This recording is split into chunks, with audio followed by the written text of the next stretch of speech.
All names, places, and institutions are aliases used to protect privacy. Procedures and timelines reflect real-world law and forensics for immersion. The murmur in courtroom 3 of Granite County Hall of Justice dies the instant Judge Keystone takes the bench. 18 years have passed since the original verdict, but it feels like the same room, the same wood paneling, the same heavy air. Defendant Rook sits at the defense table, thinner now, with grey at his temples. His wrists are free of cuffs for the first time in a courtroom since he was a young man, but the habit of keeping his hands together on his lap remains. Attorney North, from the Granite County Innocence Project, leans toward him. She keeps her voice low and steady as the clerk announces the case. Across the aisle, Prosecutor Slate adjusts his tie and opens a worn trial binder with Rook's name embossed on the side. He tried this case almost 2 decades ago. Back then, he was the rising star of the Riverbend District Attorney's Office. Now he runs the appellate division and is here to defend what everyone assumed was a settled conviction. On the evidence cart between them sits a small stack of exhibits. One is a clear plastic envelope containing a photocopy of a single-page police report. Lead Detective Harbor's supplemental report from July 1999, never turned over at trial. Another is a disc. Prosecution witness Ember's recorded recantation, taken 5 weeks earlier in a quiet office across town. Today, the court will decide whether that recantation, combined with Harbor's missing report, is enough to undo a jury's judgment and upend nearly 20 years of final justice. Outside, a storm presses against the courthouse windows, rain running in crooked lines. Inside, every movement sounds amplified. The bailiff's boots on the tile, the clack of the stenographer's keys, the quiet shifting of the few people in the gallery. On the front bench sit victim Kane's parents, older, faces lined with the weight of the years. They have lived nearly 2 decades believing a jury got it right.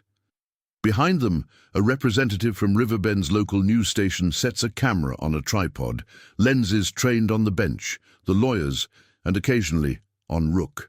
Judge Keystone looks over his reading glasses at the parties. He has read their briefs, their exhibits. He knows that this entire hearing turns on a paradox that should not exist in a trustworthy system.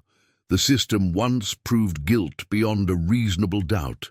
Yet now that same system is being asked to accept that new evidence proves innocence and that the jury's certainty was misplaced.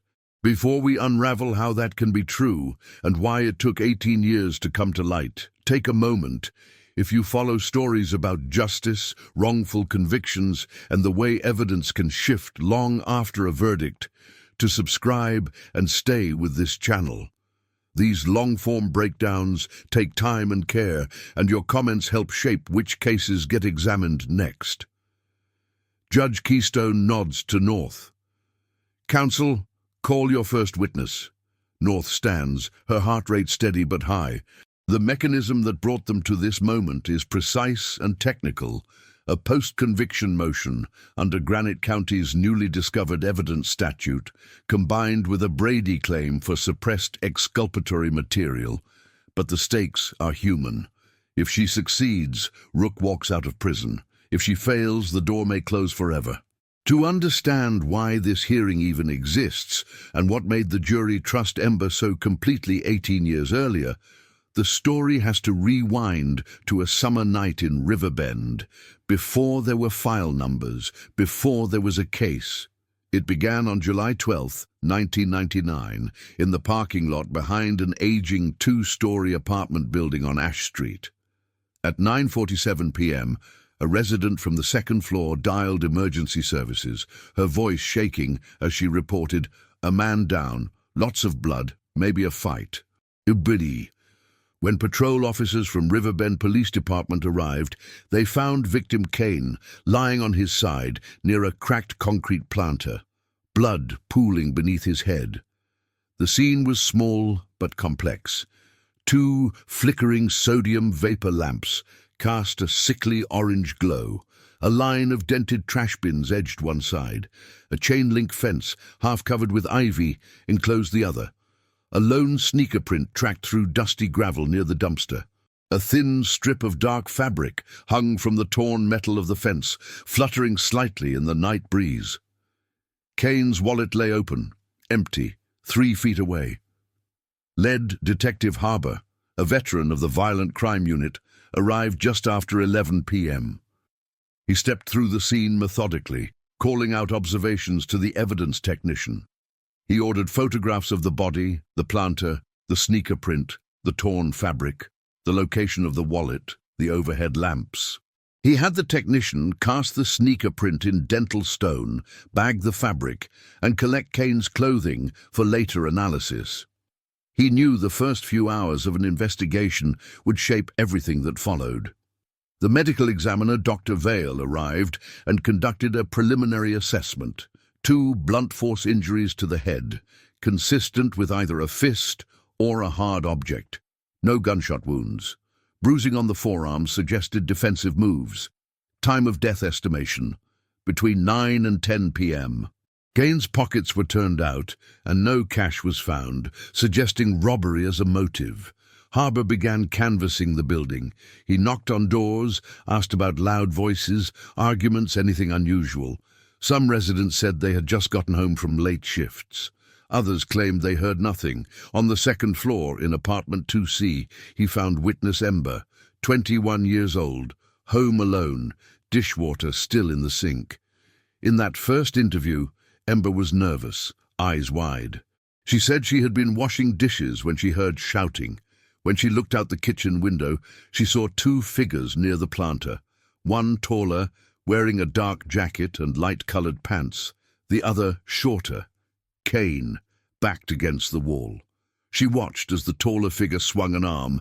Kane crumpled, and the taller figure bent over him briefly and then ran toward the alley, disappearing into the dark. Harbour asked if she recognized the taller figure. At first, Ember was uncertain. She said the lighting was bad, that the window was kind of far. But as Harbour gently pushed, she mentioned seeing someone who looked like the man who hung around the convenience store on Milton Avenue. When Harbour asked if she meant Rook, a local man known to officers for minor disturbances and a bar fight, she nodded slowly. Harbour made a mental note. He had been briefed about Rook before, a name that stuck. At the station later that night, Ember signed a typed statement prepared by Harbour, reading it once quickly before initialing each page.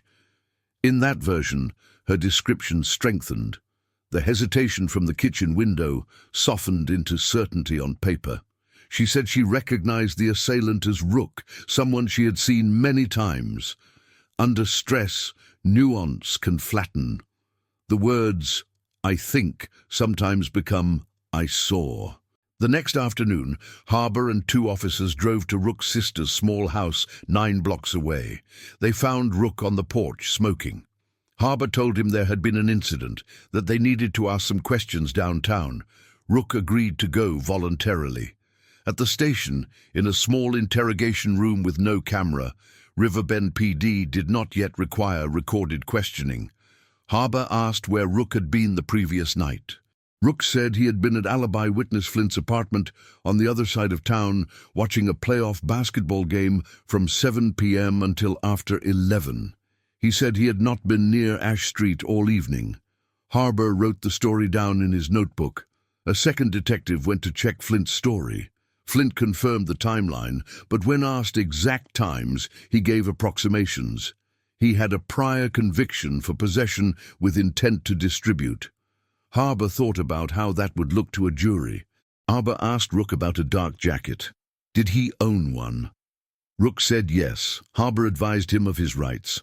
Rook signed the form, a pre-printed Miranda waiver noting he understood he could remain silent and have an attorney. Under the pressure of the moment, with no lawyer present, he later said he felt he had no choice. Officers searched his sister's home with consent and found a dark blue jacket in a laundry basket. It had no visible stains, but Harbour seized it as potential evidence. At Arcadia Lab, The county's contracted forensic facility, forensic analyst Juniper, tested the jacket. Juniper used standard presumptive tests for blood, phenolphthalein and luminol sprays on suspicious areas, and then confirmatory tests on any reactive spots. The tests came back negative, no blood, no DNA. Still, the jacket was logged, its chain of custody recorded. Collected at 3:12 p.m., sealed, transferred to Arcadia Lab by courier, received by Juniper at 4:05 p.m., stored in cold room locker C12. Harbour also had the sneaker print cast analyzed. The cast showed a tread pattern common to inexpensive athletic shoes. It was impossible to match to a particular brand, let alone a specific pair of shoes. The torn fabric from the fence was dark. Arcadia Lab tested its composition, cotton blend, no unique markers, no blood, again nothing definitively tied to Rook or anyone else. The physical evidence was suggestive, not conclusive. Early in the investigation, Harbour returned to Ash Street for a daytime walkthrough. Standing in Ember's kitchen, he noted the view, the parking lot, the trash bins, the chain-link fence. But when he stepped to the northwest corner, the spot he believed Ember had described, he realized that a 6-foot wooden privacy fence, erected near the edge of the lot years earlier, blocked the view of where Kane's body had been found. Dense shrubs filled gaps beneath. From that specific corner, you could see only as far as the trash bins. Beyond, the lamplight disappeared behind boards and leaves. He made a supplemental note when he got back to the station. Witness Ember states she observed suspect from northwest corner, but sightline obstructed by fence and foliage per site visit. He filed it in a separate section of the case jacket. In his mind, it was a detail, not a contradiction. Perhaps Ember had moved along the window. Perhaps she'd leaned out. Perhaps the phrase northwest corner in her description had been imprecise. Harbour never went back to clarify. He didn't realize that this seemingly minor note would become the fulcrum of a future legal battle. As the investigation wrapped, Prosecutor Slate reviewed the file. He saw a prompt eyewitness identification, an apparent robbery, an alibi he considered weak, and a defendant with a prior fight on his record. He saw no forensic evidence in favor of guilt, but he also saw no forensic evidence clearing Rook. In 1999, that was not unusual. DNA technology existed, but without biological material to test, no blood from the assailant, no saliva, no hair root at the scene, it had nothing to analyze. This would be a case built on testimony and inferences, not on lab results. Under Granite County practices at the time, Slate was responsible for providing discovery to the defense, police reports, witness statements, lab reports. He assembled a packet for Attorney Crest, Rook's appointed public defender. Somehow, whether because Harbour's supplemental report sat in a different folder, or because a secretary copied only the main section, or because Slate never noticed it, the page with the key line about the obstructed sightline did not get included. This omission meant Crest never knew a veteran detective had flagged a visibility problem from Ember's supposed vantage point. Rook's first court appearance happened within 72 hours of his arrest. In a crowded arraignment calendar, Judge Keystone set bail high and assigned Crest, who already carried a heavy caseload. Crest met Rook briefly in a holding cell. He heard the alibi story, took a few notes, and promised to investigate. Over the next months, Crest did what he could with limited time and resources. He interviewed alibi witness Flint, who maintained his timeline. Rook had arrived with a bag of takeout before the game started at 7 p.m. and left after the final buzzer, closer to 11. He talked to Rook's sister, who said Rook had come home late, but she didn't watch the clock. Crest requested more discovery, but received only the same bundle Slate had already provided.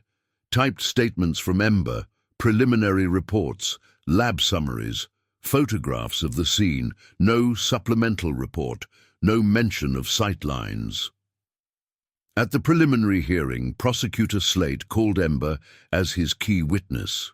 She took the stand, looking smaller than she had in Harbor's memory, but composed. She told the judge she'd been washing dishes, looked out the window and saw the taller man strike Kane. Slate asked if she recognized that man in court. She pointed at Rook. Crest cross-examined as best he could. He asked about the lighting, the distance, whether anything obstructed her view. Ember said the lamps were dim but sufficient, the distance about 40 feet, and that there was nothing in the way but maybe the fence, but I could see over it. Crest had no photographs showing the exact sightline from her window to undercut that assertion, no supplemental report to impeach her with. The judge found probable cause, and the case was bound over for trial. Trial opened on a windy February morning in 2000. 12 jurors and 2 alternates from Granite County filed into the box. None had heard of Rook before. They had been carefully screened for bias, but there was no way to screen for how they would interpret fear, memory, and certainty. Slate's opening statement presented a neat narrative. He described a robbery gone wrong. He told the jury that victim Kane, a young man with no criminal record, had been targeted in a dark parking lot and struck down for his wallet. He told them that an eyewitness, Ember, had seen the attack and would identify Rook as the assailant. He explained that while there was no blood on the jacket, the absence of evidence is not evidence of absence. Not every crime leaves a trace that can be found. Crest's opening was more cautious. He reminded the jury that the burden was on the state. He emphasized that the case lacked fingerprints, DNA, fiber matches. He previewed the alibi, that Rook was across town when the crime happened. He asked the jurors to pay attention to details like lighting, distance, and how sure Ember really was. Slate called Dr. Vale, who walked the jurors through the autopsy findings. He used clear language: blunt force trauma, hemorrhage, defensive wounds. The cause of death testimony removed ambiguity about whether this was an accident. Then Slate called forensic analyst Juniper, who explained the lab tests on the jacket and the torn fabric. Juniper testified that presumptive tests for blood on the jacket and fabric were negative, that no DNA attributable to the assailant was found. On cross, Crest tried to turn that to Rook's advantage. "So, you found nothing tying my client physically to this crime scene?" Juniper agreed. No, there was no such physical link, but Slate on redirect reframed it. "In your experience, is it unusual to have no recoverable DNA from an assailant in a case like this?" Juniper answered honestly, it was not unusual. The jury absorbed that nuance. The lab couldn't help either side. Then Ember took the stand and the atmosphere shifted. Jurors looked up from their notepads. She sat straight, hands clasped. Slate led her through the night. She described the shouting, the shapes in the parking lot, the swing of an arm, the fall. She said she had recognized the attacker as Rook, someone she had seen in the neighborhood several times. Her voice trembled only once when she spoke of the sound Kane made as he hit the ground. Crest's cross tried to pry at cracks. "Miss Ember, how far is your window from the area where Mr. Kane was found?" She guessed, maybe 40, 45 feet. "And it was after dark?" "Yes. The lamps out there, are they bright?" "Not very, but you can see." "Is there a fence in your view?" "Yes, but I can see over or past it." Without the supplemental report, Crest had nothing concrete to contradict her. He was left asking general questions about whether she had been frightened, whether she might have been mistaken. She stuck to her story. She was sure. Crest presented the alibi. Alibi witness Flint testified that Rook had been on his couch all night watching the game, eating takeout. Slate cross-examined Flint, bringing up his prior conviction and questioning his memory. "You say he was there the whole time. Could he have stepped out?" Flint insisted no, but a juror seeing a convicted drug offender vouch for a man charged with murder might discount his testimony, consciously or not. Rook did not testify. Crest worried that Slate would exploit Rook's prior bar fight and his spotty work history, painting him as prone to violence. The choice not to call him would later be second-guessed, but it was a standard tactical decision, not obviously deficient under the law's ineffective assistance standard. In closing, Slate leaned heavily on Ember.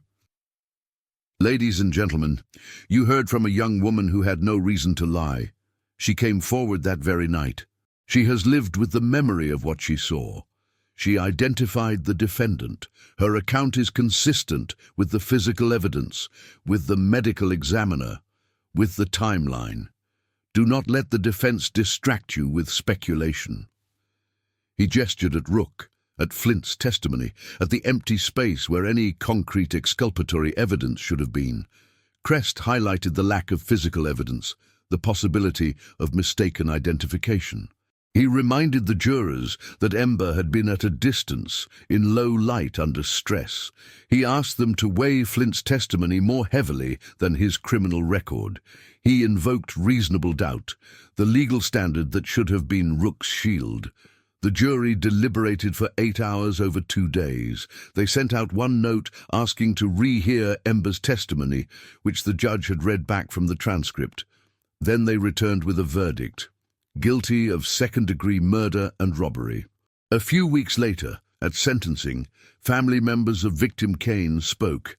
They asked the court to impose a sentence that reflected the gravity of their loss. Judge Keystone, who had presided over a fair but unremarkable trial, sentenced Rook to 20 years to life in state prison. The conviction triggered automatic direct appeal. Attorney Pine, from the Appellate Defender's Office, took the case. On appeal, Pine argued 2 main points: insufficient evidence and ineffective assistance of counsel. He contended that no rational jury could find guilt beyond a reasonable doubt, based on a single eyewitness and no physical evidence. He also argued that Crest had been ineffective in failing to more aggressively challenge Ember's identification, perhaps by hiring an expert on eyewitness memory. The appellate court applied the usual deferential standards. On sufficiency, it held that a single eyewitness, if believed, is enough to sustain a conviction. Juries, not appellate judges, assess credibility. On ineffective assistance, it applied the familiar 2-pronged test: performance and prejudice. It concluded that Crest's performance, though imperfect, fell within the wide range of reasonable professional assistance, and even if it had not, there was no reasonable probability that the outcome would have been different. The conviction and sentence were affirmed. Rook's world contracted to the routines of Ironwood Correctional Facility: intake processing, strip searches, assignment to a cell, head counts, chow hall twice a day, noise that never truly stopped. He was 24 when he got there. Weeks turned into months, then years. He missed the small milestones first: birthdays, holidays, pick-up games with friends, then the bigger ones. His sister married. He saw the pictures months later in a mailed envelope, creased from the journey. His mother's health declined. She visited less often. The drive to Ironwood was 3 hours each way, and her arthritis made it harder to sit that long. When she died of a stroke, 8 years into his sentence, a chaplain told him in a quiet room. Rook was not allowed to attend the funeral. Inside prison, Rook cycled through jobs: laundry, library clerk, kitchen prep. He earned his GED, then took correspondence courses in paralegal studies. Sitting on a thin mattress under harsh fluorescent light, he read case law on post-conviction relief, Brady obligations, ineffective assistance standards. He learned the difference between direct appeal and collateral review, between newly discovered evidence statutes and habeas corpus petitions. He filed pro se motions, handwritten petitions arguing that his alibi had been undervalued, that Ember's testimony was unreliable. Each came back with stamped denials: procedurally defaulted, time-barred, insufficient showing. The law is unforgiving on deadlines. A conviction is treated as final after a certain point, barring truly new evidence. Outside, the evidence in his case sat in storage, preserved according to Granite County's evidence retention policies. In the basement of Riverbend PD, a climate-controlled room kept rows of boxes stacked on metal shelving. Each was labeled with a case number and contents. One contained the sneaker print cast, the torn fabric, duplicate photos, and police reports. In that box, almost lost among the dozens of pages, was Harbour's one-page supplemental report, the one that mentioned the obstructed sightline. It had never been scanned into the central electronic database. It was paper, waiting for someone to turn the right page. In 2015, Granite County passed a statute expanding access to post-conviction DNA testing. It allowed convicted defendants to request DNA analysis of biological evidence, when such analysis could produce new, non-cumulative evidence that raised a reasonable probability of a different outcome. It also indirectly led to the creation of a formal innocence unit within the Granite County Public Defender's Office and an expansion of the non-profit Granite County Innocence Project. Attorney North joined the Innocence Project in 2016 after years as a public defender.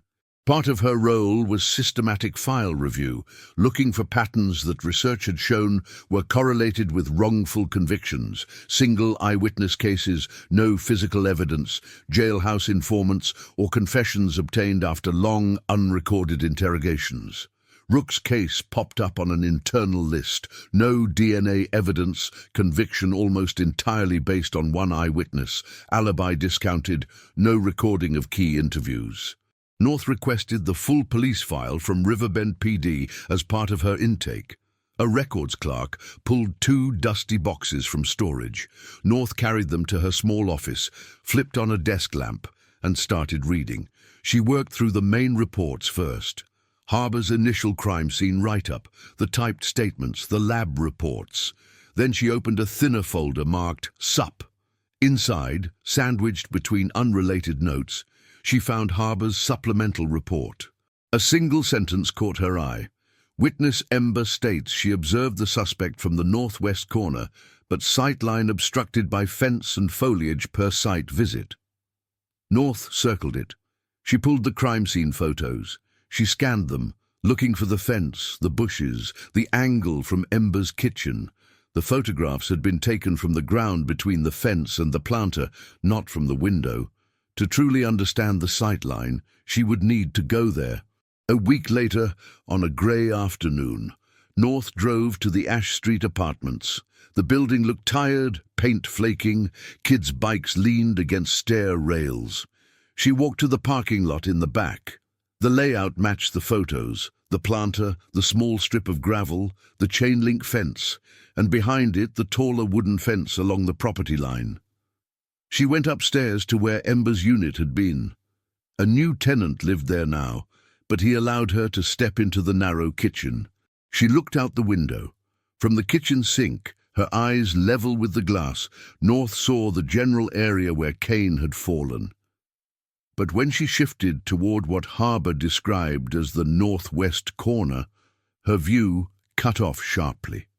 The wooden fence blocked any direct line of sight to the spot by the planter. You could see shapes shift, movement near the trash bins, but not faces. At night, under dim lamps, recognition at that angle seemed nearly impossible.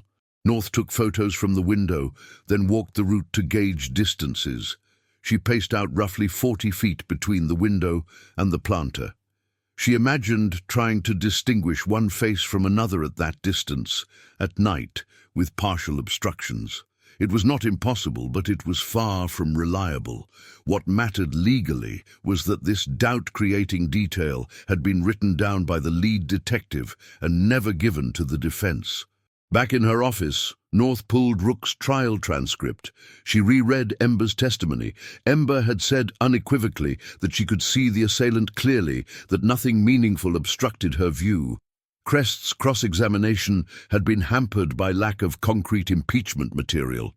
If he had had Harbour's note, he could have confronted Ember with the detective's own words. He could have called Harbour to testify about the fence, the hedge, the blocked angle. That might have shaken the jury's confidence in Ember's certainty. North also wondered about Ember herself. 18 years had passed. People's memories change, soften, blur. But guilt can also surface with age. She decided to find Ember, not as an enemy, but as a key to understanding what really happened that night. Witness Ember was now in her late 30s, living in a suburb 2 hours away. North found her through a change of address request. She sent a letter first, explaining who she was, that she was reviewing an old case and that she would like to talk about the events from years ago if Ember was willing. 3 weeks later, Ember called. Her voice on the line was cautious but curious. They met at a cafe in a strip mall on a rainy afternoon. Ember arrived clutching a small bag, eyes scanning the room before she sat. She had the look of someone who had rehearsed what she might say, and also feared saying it. North began gently, asking about Ember's life now, about her work as a medical assistant, her family. Then she shifted to 1999. "How often do you think about that night on Ash Street?" she asked. Ember stared at her coffee. "More than I want to," she said. "Some years it fades, but it always comes back." North asked Ember to tell her, in her own words, what she saw. Ember described the shouting, the view from the sink, the two figures, the fall. Then North asked, "When you first spoke to the police, how sure were you about who the attacker was?" Ember hesitated. "At first, not very," she admitted. "I told Detective Harbour I saw a tall man in a dark jacket. I thought he might be that guy from the corner store, but I wasn't positive." North listened, then asked about the photo array. Ember explained that Harbour had shown her photos, that she initially said she wasn't sure, and that he had come back the next day with a single photograph of Rook. He said, "This is the guy you said you saw, right? We just need you to confirm it." I thought, he must know. They wouldn't be so sure if it wasn't him. "What about the view?" North asked. "From your window?" Ember took a breath. "There was a fence and bushes. I could see shapes moving. I knew someone got hit, but I couldn't see a face, not clearly. When I testified, I just went with what I'd already been saying. By then, everyone treated it like a fact." The conversation stretched into hours. Ember spoke about feeling like she was doing her civic duty, about everyone around her, the detectives, the prosecutor, acting as if the case was clear. She expressed guilt about the possibility she had been wrong. For years, she had pushed those thoughts away, telling herself that the system knows what it's doing, that if a jury convicted, she must have done the right thing. North asked her carefully whether she would be willing to tell a court what she was telling her now. Ember swallowed hard. The prospect of admitting under oath that she had given false certainty before terrified her. But the weight of 18 years pressed heavier. If I helped put the wrong man in prison," she said, "I need to fix that if I can." Because courts are deeply skeptical of witness recantations, knowing they can be influenced by pressure or regret. North knew she had to document Ember's account thoroughly and corroborate it with physical and paper evidence. She arranged a formal recorded interview at the Innocence Project's office. Ember agreed. On a sunny morning, Ember sat in a small conference room with beige walls. A video camera on a tripod faced her. North sat across, a legal pad in front of her. On the table lay a copy of Ember's original trial testimony and Harbour's supplemental report. The camera light turned red. On record, North asked Ember to state her name, her relationship to the 1999 case, and whether she understood she was under oath, even though this was not in a courtroom. Ember nodded, aware that any false statements could expose her to perjury charges. For the next hour, Ember painstakingly recounted her original observations, the police interviews, the photo procedures, her feelings of uncertainty, and the pressure she had felt to be decisive. She described Harbour showing her Rook's photograph and implying it confirmed her memory. She explained that at trial, when asked if she was certain, she said yes, even though she felt doubt. And she said clearly, "I did not have a clear enough view to identify the person who attacked Mr. Kane. I believed what I was told. I testified to something I should not have." North introduced Harbour's supplemental report and asked if Ember remembered ever being shown any document indicating the sightline issue. Ember said no. North asked if anyone from the prosecution ever told her that the defense would be given that information. Ember said she had assumed everyone had everything. Denise, when the recording ended, North had something rare in post-conviction practice, a full, detailed recantation that lined up with a previously undisclosed police note and physical realities of the crime scene. But a recantation alone, even one this thorough, is not enough to free someone. Courts treat them as inherently unreliable, to use the common phrase. There had to be a vehicle, a legal mechanism, to bring this new evidence before Judge Keystone. The Innocence Project filed a post-conviction petition on Rook's behalf under the state's newly discovered evidence rule. The petition argued two main points. First, that Harbour's supplemental report mentioning the obstructed sightline was material exculpatory evidence that had been suppressed by the state, in violation of the due process rule requiring disclosure of such evidence. Second, that Ember's recantation, corroborated by the obstruction and by expert research on eyewitness memory, constituted newly discovered evidence that would probably lead to a different result at a new trial. In legal terms, this was both a Brady claim and an actual innocence gateway claim. A Brady violation requires showing that the evidence was favorable to the accused, suppressed by the state, and material, that there is a reasonable probability that disclosure would have made a difference. Newly discovered evidence rules require showing that the evidence could not have been discovered earlier with due diligence, and that it would likely change the verdict. Prosecutor Slate responded with a thick brief. He argued that there had been no intentional suppression. The supplemental report might have been misfiled, but there was no proof he knew of it. He argued that Ember's recantation was a classic example of belated regret, not reliable truth. He pointed out that Ember had been cross-examined at trial and that the jury had believed her. Under appellate and post-conviction standards, he reminded the court, recantations are disfavored and only rarely justify setting aside a verdict. Judge Keystone scheduled an evidentiary hearing, the kind of hearing where live testimony, exhibits and cross-examinations would test the new evidence. This was the hearing we walked in on at the start of this story.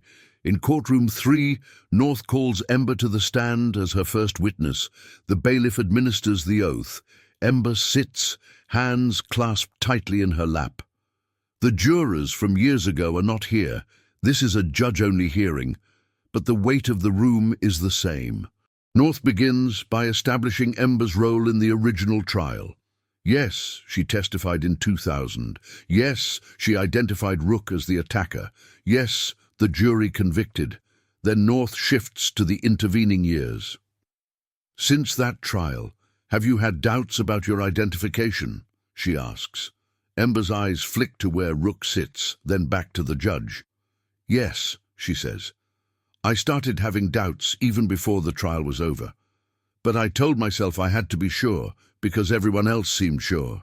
North walks Ember through her current understanding of what she actually saw. Ember describes the lighting, the distance, the fence. She admits that she could not see the attacker's face clearly. She admits that she felt pressure from Detective Harbour to confirm Rook's identity. Slate rises for cross-examination. His tone is firm but controlled.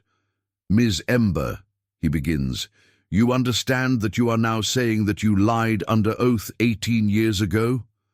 Ember nods, voice catching. Yes, I overstated what I was sure about. Did anyone from the Innocence Project promise you anything in exchange for this testimony? Slate asks. No, Ember replies. They just asked me to tell the truth. Have you been contacted by any advocacy groups, friends, family of the defendant, anyone who pressured you to change your story? He continues. No. The pressure I felt was from myself, she says quietly. Ms. Ember, is it possible that your memory has faded, that you are misremembering your uncertainty from back then? Slate presses. Is it possible that the story you're telling yourself now about being unsure is a way to make yourself feel better? Ember takes a breath. It's possible my memory of some things has changed, she says, but I remember clearly the feeling that night. I remember telling Detective Harbour I wasn't sure. I remember him telling me I was the only one who could help. I remember being guided. Slate tries to suggest she's now motivated by guilt, not accuracy.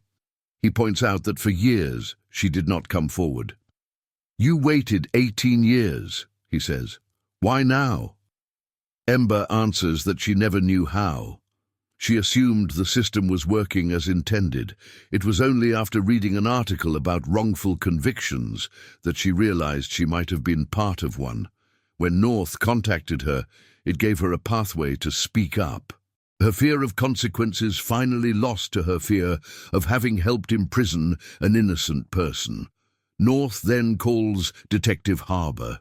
He walks slowly to the stand, his posture showing his age and his years in law enforcement. Under direct examination, North asks about his investigation, his reports.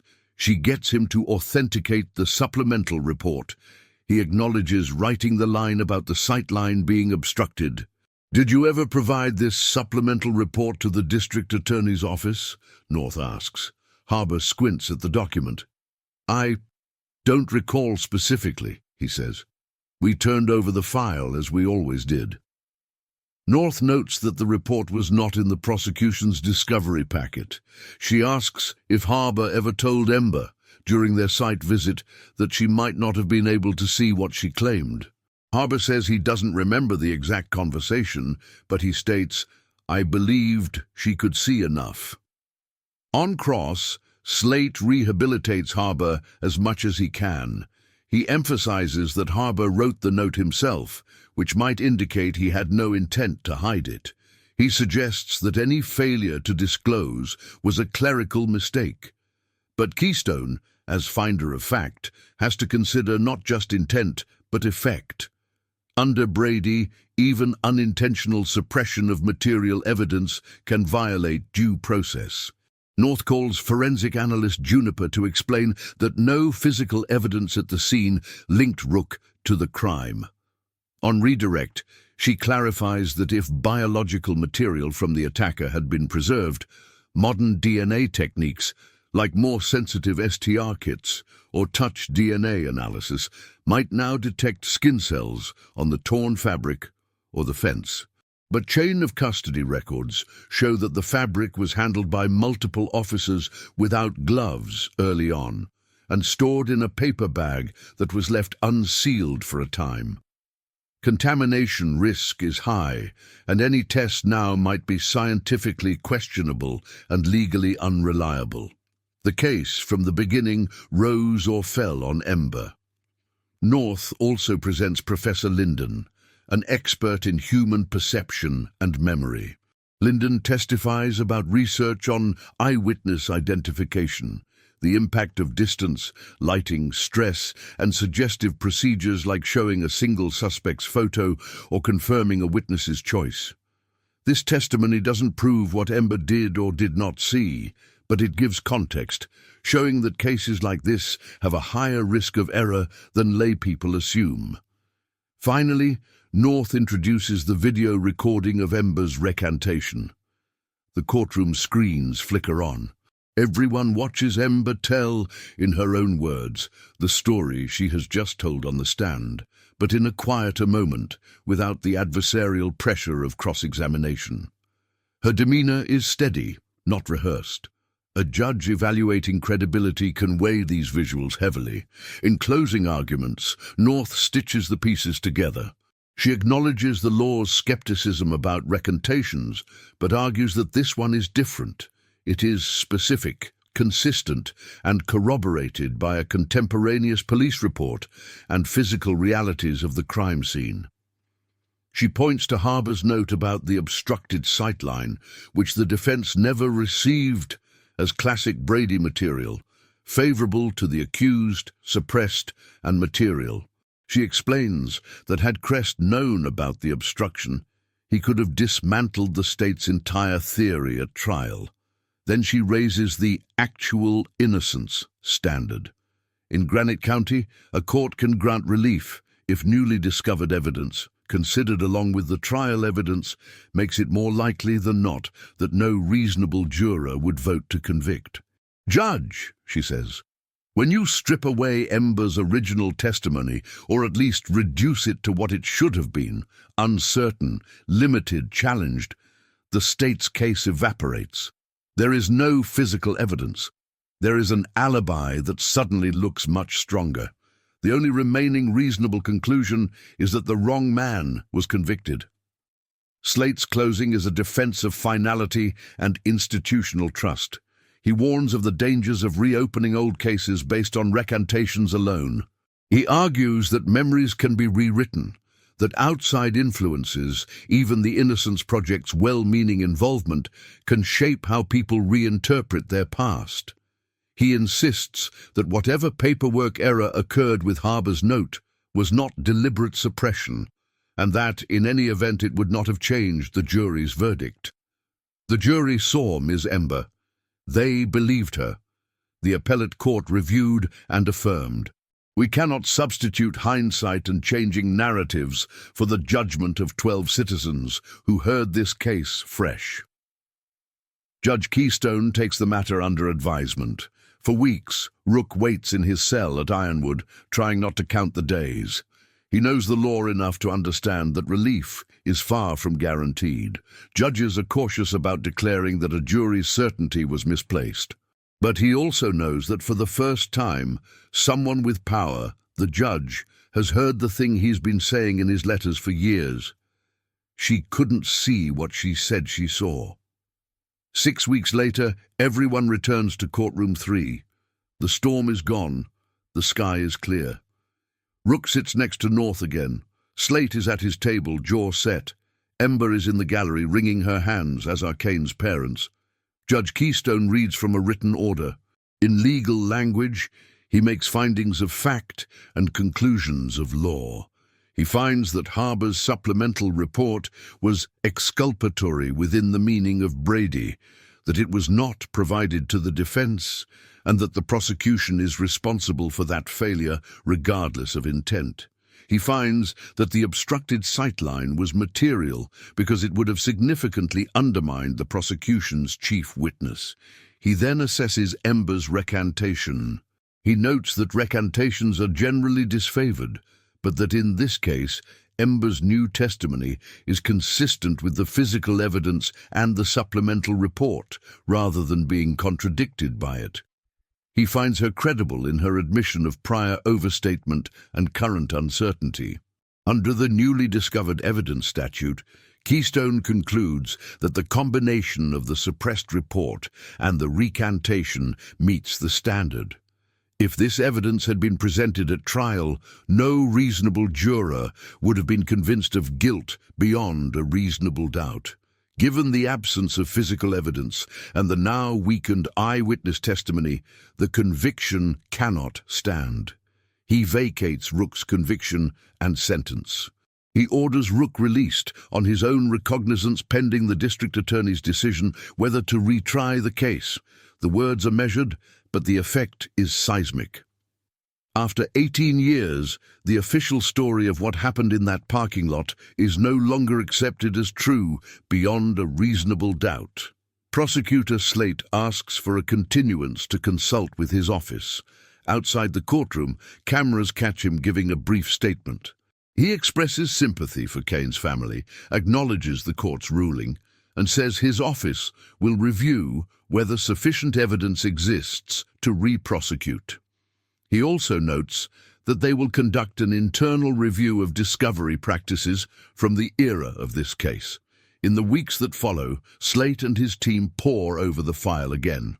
Without Ember's confident identification, they have very little. No clear forensic links, no confession, no new witnesses. The statute of limitations on any lesser included offences tied to unknown perpetrators has long since expired. Kane's family, devastated, urges them to try again. They want someone held accountable. But the DA's legal duty is not to secure convictions at all costs. It is to pursue justice. And justice does not include sending a man back to trial when the evidence cannot support guilt beyond a reasonable doubt.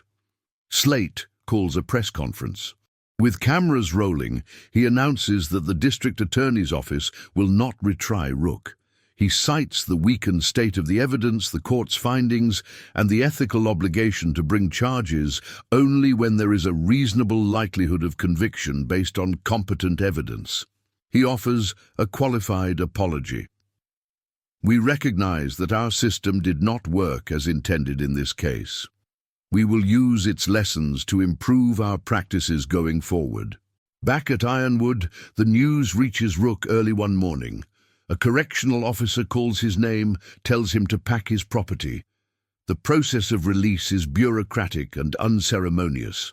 He turns in his prison ID and uniform, signs forms for his property, collects a small box holding letters, photos, a tattered legal notebook, and his GED certificate. The last door between him and the free world is a heavy metal gate. Beyond it, near the parking lot, stands North, alongside Rook's sister, who has driven that 3 hours countless times to visit through glass. This time, she is here to take him home. The gate buzzes, then slides open. Rook steps through, squinting in the daylight. For a second, his body tenses, expecting someone to shout that a mistake has been made, to pull him back. No one does.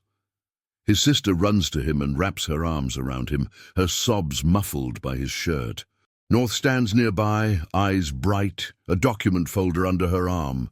Papers related to compensation and expungement, tangible proof that this is not a dream.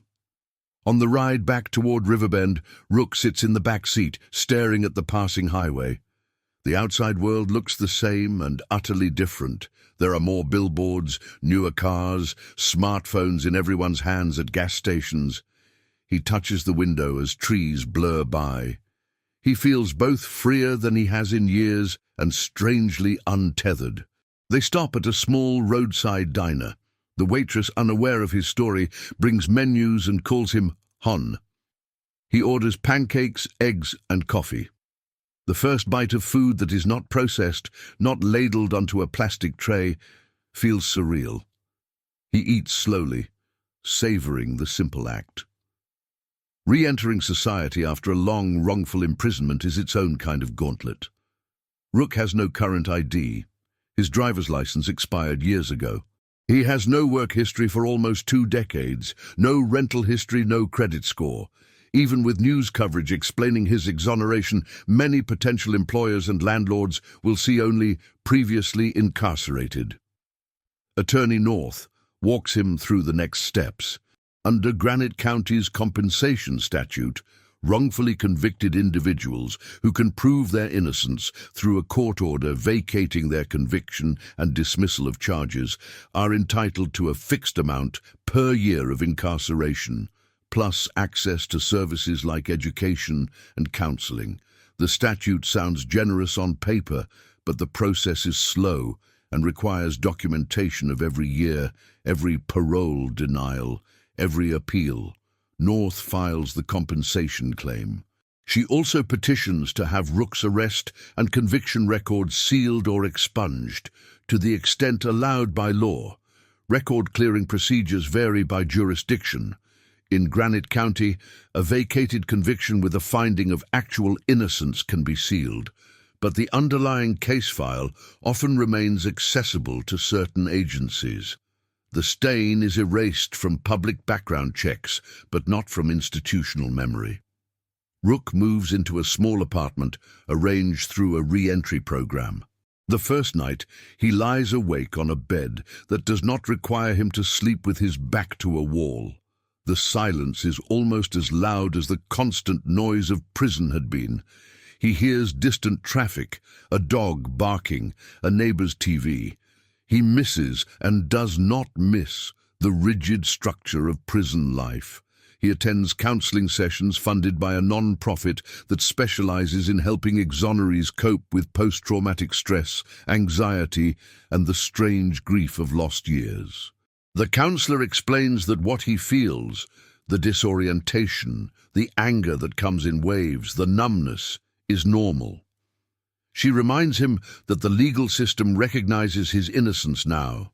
That recognition helps, but it does not rewind his sister's wedding, his mother's funeral, the 18 birthdays he spent counting cinder blocks. Ember, for her part, lives with her own version of aftermath. She writes a letter to Rook, delivered through North. In it she apologizes, explains her fear and confusion at the time, her misplaced trust in authority. She does not ask for forgiveness, only expresses a wish that he find some peace. Rook reads the letter at his kitchen table. He folds it in half and puts it in the back of a drawer. He is not ready to decide what he feels toward her. A local reporter, journalist June, reaches out to Rook requesting an interview. At first, he declines. The thought of his face and story being broadcast to strangers is overwhelming, but after a few months, with North's support, he agrees to a carefully framed piece, one that focuses not on sensational details, but on the procedural failures that led to his conviction and the reforms that might prevent others. The article runs with a headline that emphasizes the paradox at the heart of his story. A jury once trusted a witness, but years later that witness recanted and justice shifted. June explains how a single missing police note and a suggestive identification procedure, combined with the absence of any physical evidence, created a perfect storm for a wrongful conviction. The story prompts attention at the policy level. The Riverbend Police Department commissions an internal audit of old cases involving single eyewitness identifications. The District Attorney's Office implements new training for prosecutors on Brady obligations and the importance of open file discovery, providing the defense with nearly all investigative materials instead of relying on prosecutors' judgment about what is exculpatory. Riverbend PD revises its lineup procedures. Going forward, photo arrays must be conducted double-blind, meaning the officer administering the lineup does not know who the suspect is, reducing unconscious cues. Witnesses are required to provide a statement of their level of confidence at the time of identification, recorded verbatim. All significant witness interviews are now recorded on video, preserving the tone, the questions asked, and any subtle pressures applied. In state legislature hearings prompted in part by Rook's case, lawmakers consider bills mandating the preservation of all investigative notes in a case file and the implementation of statewide open file discovery policies. They also discuss strengthening compensation statutes and ensuring access to re-entry services for exonerees. For Attorney North, the case becomes both a victory and a source of ongoing reflection. She thinks often about all the factors that had to align for Rook to be freed.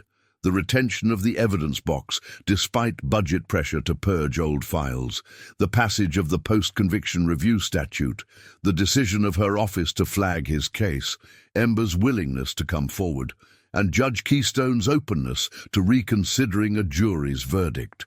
She knows of many cases where one of those links breaks and the person remains locked away. She keeps a copy of Keystone's order on her office wall, not as a trophy, but as a reminder of what can happen when the system, however belatedly, corrects itself. She also keeps a list of other cases where similar red flags exist. single witnesses, sketchy identifications, missing notes. Rook's case reinforces her belief that justice is not a one-time event, but an ongoing process of asking, "Are we sure?" and being brave enough to admit when the answer is no. For victim Kane's family, the outcome is devastating. For 18 years, the story they told themselves to make sense of their loss included the belief that the man in prison had killed their son. The court's decision removes that certainty. It does not tell them who did kill Kane. The trail has gone cold, witnesses scattered or memories faded. Neither the law nor the evidence can offer them closure.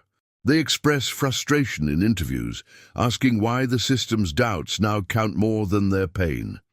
It is a reminder that wrongful convictions do not only harm defendants, they leave victims' families with unresolved grief and a renewed sense of betrayal. Eventually, Ember agrees to speak publicly as well. In a quiet segment on a local public affairs show, she sits opposite journalist Dune, hands folded, explaining how she went from uncertain observer to star witness, and then, years later, to recanting witness. She talks about the subtle ways questions were framed, how much she wanted to help, and how, when everyone around you treats your uncertain memory as a fact, it becomes very hard to resist.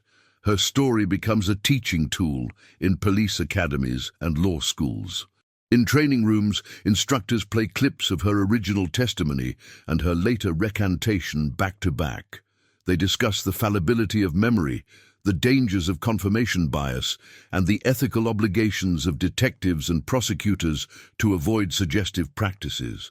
The abstract warnings from textbooks become real, embodied in Ember's voice. Rook rebuilds his life slowly. He finds work at a warehouse at first, then later as a peer mentor in a non-profit that assists people re-entering society after incarceration, wrongfully or otherwise. He helps others navigate the same challenges he faced, finding housing with a record, securing employment, re-establishing relationships. He's careful not to define himself solely as an exoneree, but that identity is a part of him he cannot set aside. On the anniversary of his release each year, he wakes early. One such morning, 3 years after that gate clanged open behind him for the last time, he sits at a small kitchen table in his modest apartment. Dawn light spills in through the window, painting the formica surface a soft gold. On the table are a stack of letters, a folded copy of his compensation check stub, and a worn photograph of his mother smiling from a backyard cookout long ago. The evidence box that once held the physical remnants of his case now sits empty on a shelf in Riverbend PD's storage room, its label crossed out per protocol. Some of its contents have been destroyed, others have been archived. The chain of custody logs are nothing more than ink on scanned pages, but the lessons from that box about what can go wrong when a single report stays buried and a single witness carries an entire narrative echo far beyond its cardboard walls. Rook takes a sip of coffee, then picks up a pen. In a notebook, he writes a few lines about the day ahead, a meeting with North to discuss a panel they've been invited to join, a visit to the counselor's office, a phone call with Flint, who has stuck by him through it all. He writes a sentence he never thought he'd write. Today, I will speak about what happened to me so that it happens to fewer people. The system that once told a story about him, robber, killer, inmate, has had to rewrite its own narrative in light of new evidence.